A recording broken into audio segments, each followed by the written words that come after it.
I'd like to summarize what I see as the latest developments in obtaining innovator and startup visas, because the landscape has changed considerably over the last few months.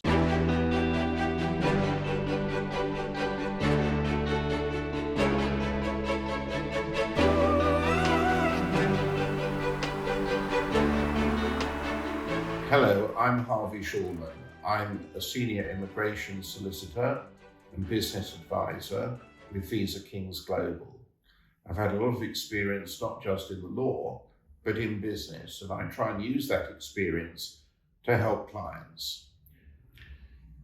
What you have to appreciate is that when the innovator and startup visas were originally introduced, the idea was that selected bodies called endorsement bodies would consider the applications and then determine whether you filled certain requirements as to originality, credibility, viability, scalability, and they would consider your business plan. The test did not seem too hard, and the Home Office approved virtually all the endorsements without very much inquiry, because the basis of the innovator and startup visas was that the Home Office would no longer be involved, as before, with the abolished entrepreneur visa, in having to consider the business merits of the application.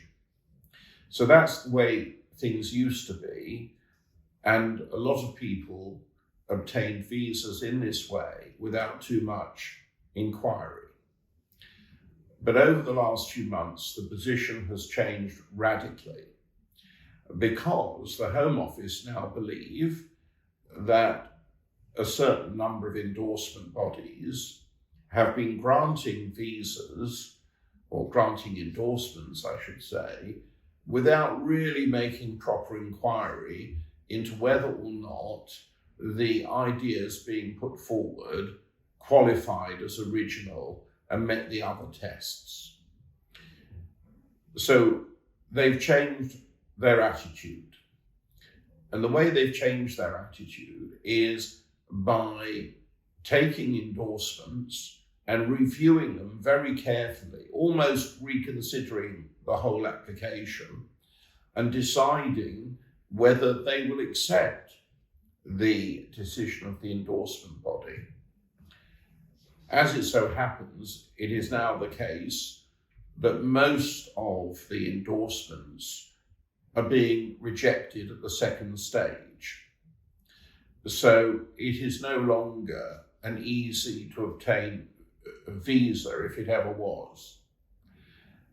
Changes are coming in October, and these changes are going to result in virtually all of the endorsement bodies being abolished, because they've all been requested to tender for a further contract to provide endorsement services. And this is a very complicated and difficult process, and most of them are not inclined to carry on. So there will only be, at best, a few endorsement bodies from October onwards, maybe even just one or two or three. So the whole situation is going to change, and these endorsement bodies will be applying a much stricter test as to whether or not the ideas being put forward are genuinely original and creative. So that is a very important consideration. The next point is this: what is the practical effect of this? What should you do to give yourself the best chance? First, your business plan has got to be at a much higher level. Second, we know the Home Office do an open search, detailed searches, to see if they can find any other similar business. And if they can, they will reject your application.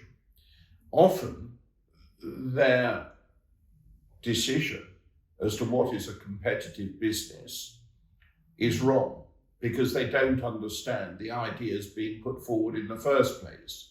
So you have to make very, very clear when you apply that what you're doing is a genuinely original idea, and you've done all the checking and all the searching that the Home Office want to do. You've done it for them, and you make sure in your plan you make it obvious that's the case. The next practical point is this: if you were able to do so, your application, in my opinion, would have a greater chance of success if it were made from within the UK than from outside it. Now, of course, that begs the question, how do you get inside the UK to make your application? And the answer to that question is you need to consider what other visa opportunities there are that it would enable you to do that.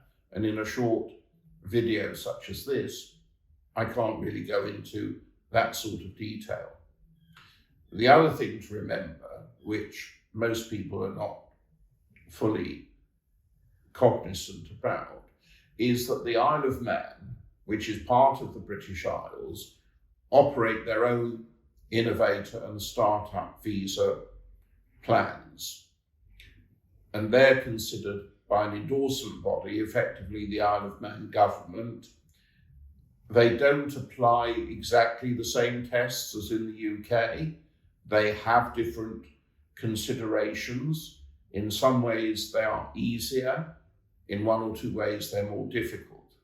So we always like to consider the Isle of Man as another option. So these thoughts may be helpful to you in considering how you should proceed with a good idea, and obviously talking to us and looking at all your visa options becomes very important. So we'll be happy to help you if you get in touch with us. In the meantime, I hope you found what I've said valuable.